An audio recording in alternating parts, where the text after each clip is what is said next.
بسم الله الرحمن الرحيم.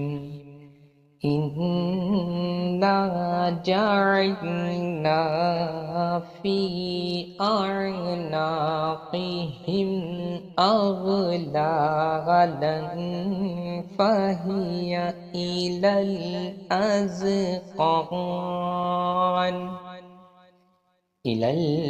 الأذقان فهم مقمحون. وجعلنا من بين أيديهم سدا ومن خلفهم سدا فأغشيناهم فهم لا يبصرون.